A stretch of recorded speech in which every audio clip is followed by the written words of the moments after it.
back. The Hall of Famer is back. Joining us now, Tim Hardaway Sr. Tim, we have not spoken to you since the trade that just rocked the entire sports world. So I have to know what you thought of getting rid of Luka, but then this just spell of bad luck that has happened right after with AD out. Now Kyrie's out. Like, what are you watching and thinking? Well, first, it did. How y'all doing? How's How you everybody doing? Hope doing? everybody's What's well. up, And thanks OG? for having me back on the show, Lou and Chandler. Y'all doing a great job. See y'all a Thank you. lot, and keep up the great work. But no, I tell you this. My son woke me up at what 2 a.m. I'm like, what's going on? I said, you all right? You all right? He said, yeah. I said, well, what's wrong? He said, did you see the trade? I said, no, what happened? He said, well, Luka got traded. I said, where? He said to LA for AD. I said, okay. I said, boy, get off my phone. So I go back to sleep and I'll wake up and I'll look at it tomorrow. But yeah, it shocked the world. I think it shocked, it took Luka a minute to register it and to come out of his shell. I think his first two games, he was like, wow, I'm in a new uniform. I'm in a new city. I'm playing for a new team. I just bought a house, got it made in Dallas. I thought I was going to be there for the rest of my career, and all these things going on through his mind. And, he's in LA, but, he made it work. JJ Redick made it work. LeBron and the team made it work, and they making it work. And they playing well, even though LeBron went down. You got to see what they're going to do against, championship teams. And they went up there. I think they played well. Just the other guys didn't shoot the ball well. They just didn't have a collectively good game like they've been having for 8 or 9 games in a row when they played the Boston Celtics. But the Boston Celtics does that to you. They get you out of character. They make other people make shots, make other people play, and they play physically. And that's the way they play because they're a championship team. But with Dallas, yeah, that's tough. That's just tough. Kyrie going down. AD going down. And I agree with a lot of people. You know what? We're not going to make the playoffs this year. I don't want to be in a play-in game this year. Let's just shut everybody down for the rest of the season and everybody come back new, fresh, ready to play 100%. Even though they're not going to have Kyrie. They're not going to have Kyrie for the first, probably, half of the season next year. Yeah. So they come back fresh and everybody could be 100% except him, and and they can make do until he comes back. I think they'll be all right next season. Tim, let me ask you this. You mentioned your son, and obviously this trade shocked the whole world. When my boy told me, I had the same reaction. He was like, shut up, like, it's not true. Tim played with him for 6 years. Was he surprised? Like, was he as shocked as us? Because you hear the murmurs about the personality stuff, the hookah, the beer, which everyone has their vice. I'm the last one to judge. But was your son just being there for 6 years? Was he as surprised as everyone else?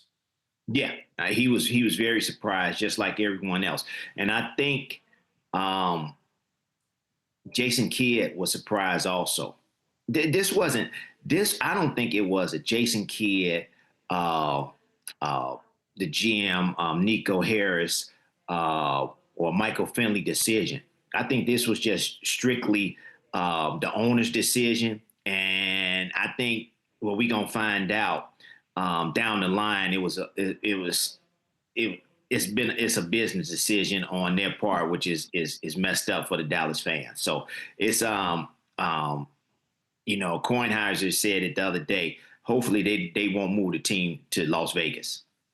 Yeah. Can't imagine. And you mentioned it a few weeks ago. You said that Luka is never gonna change, and LeBron ain't changing him. Considering the success that they've had collectively, I know you were speaking to some of the habits or who he is as a player. You can expand on that for me, OG.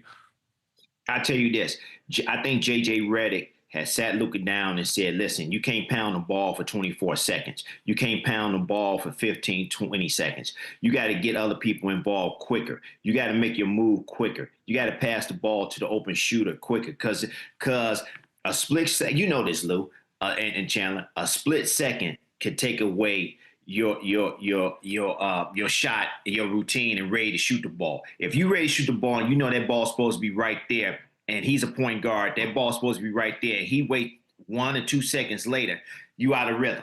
Out of rhythm, yeah. And that's what I think JJ Redick has talked to him. I think he said, look, you need to get off the ball a little bit more. He's been getting off the ball, and he's put LeBron in kind of like the 5 spot, the dunker spot, where he is other teams are not used to LeBron being at. And he's devised a way to make everything work. And I see it. And he got the team playing really, really good, hard defense. We're going to pick up full court. We're going to be in your face. JOKIC, if you saw it, it started with JOKIC in Denver. We're not going to let you run freely. We're going to stay right in front of you. We're going to make you move and change directions. And they've been playing like that when they won, like 8 in a row. So I see JJ Redick. And I like what JJ Redick is doing. JJ Redick going there and saying, look, if I'm going to get fired, I'm going to get fired the way I want to run the team. I'm not going to get fired the way you all want me to run the team as a team.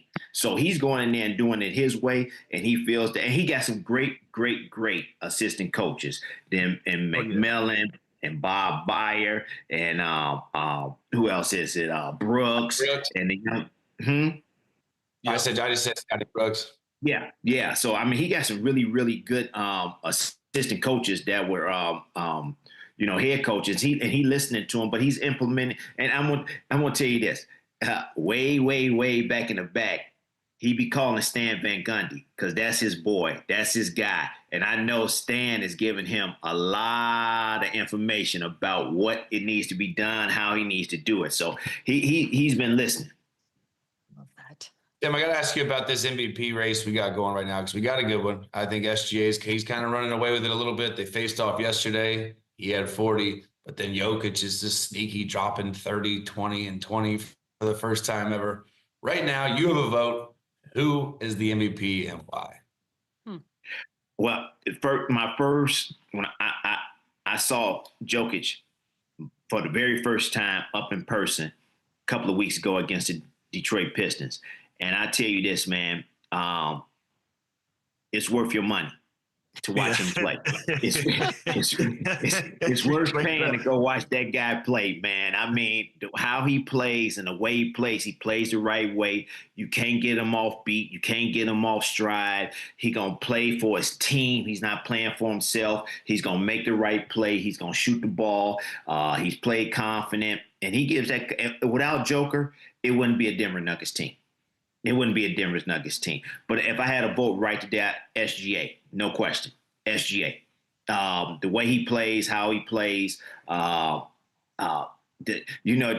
I don't know if y'all saw the stutter step, the stop, then go yesterday and lay it up. Then he paused again and shot a 3. That's how you got to play the game. You got to mix it up, and he mixing it up, and he's scoring at a high clip, at a very high clip, and you could tell he's very confident. He's saying that, he want to win games. It's all about W's, all about W's, all about W's. Yeah, it's all about W's, but he wants that MVP.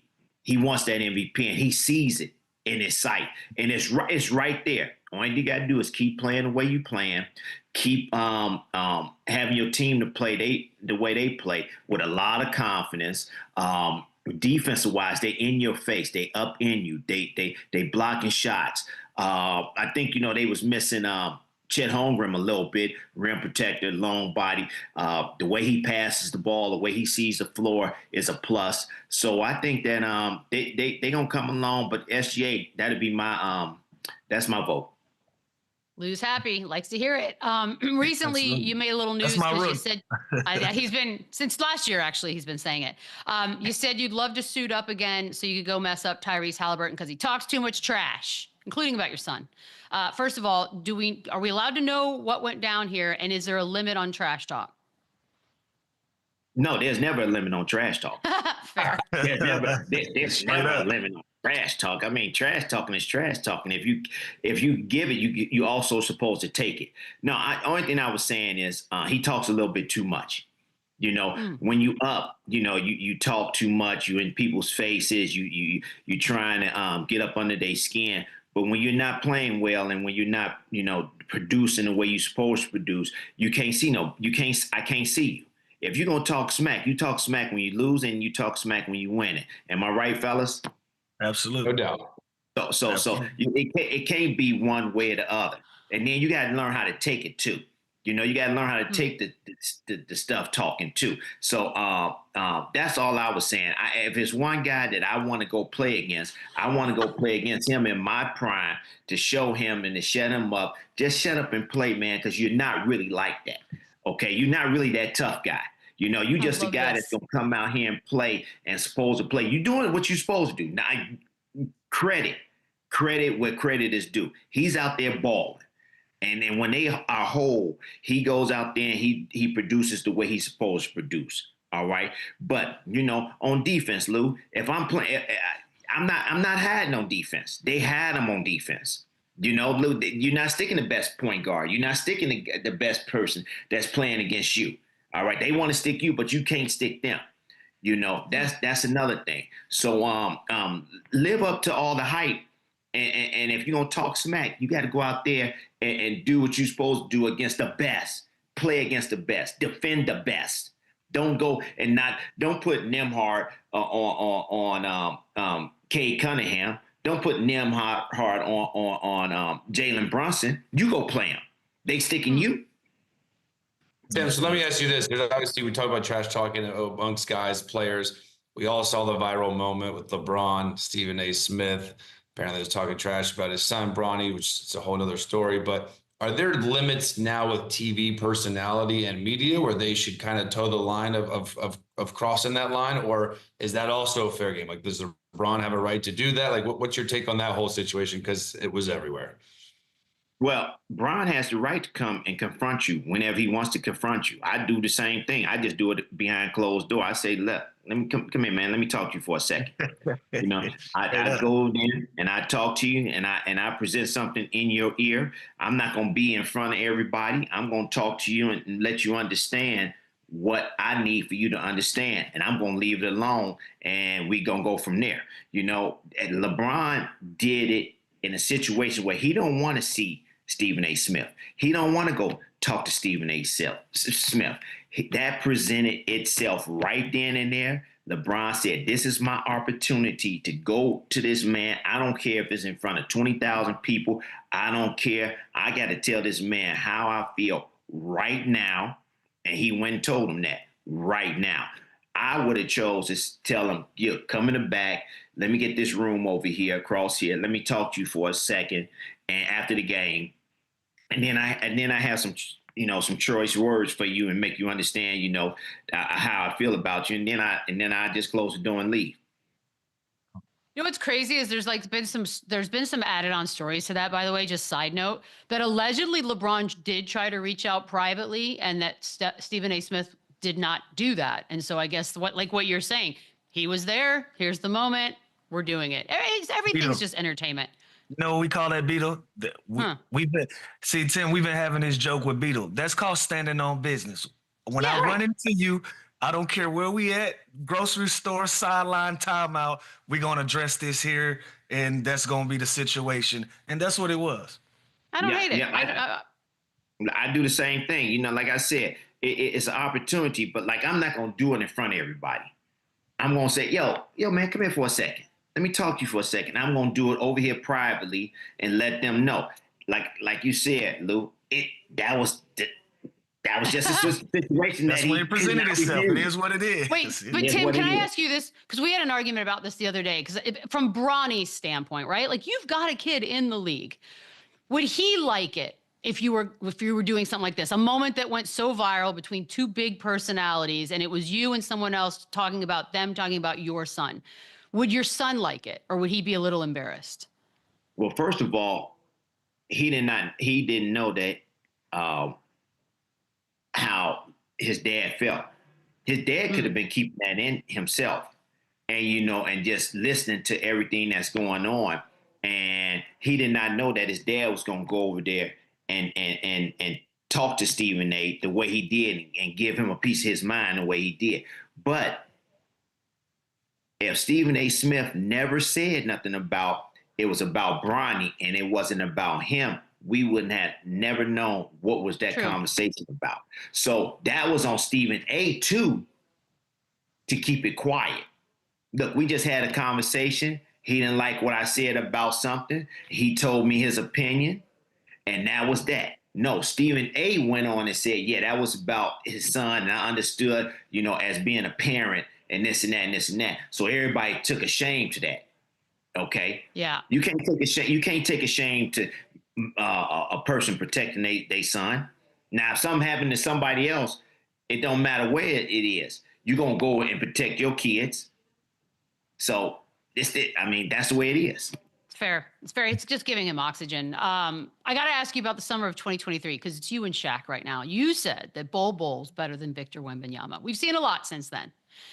Do you stand by that? I tell you this. I think Bol Bol has the same abilities as Victor Wembanyama. I think that Bol Bol hasn't went out there and showed it for some reasons or whatever, but I see the same athletic ability that Bol Bol has.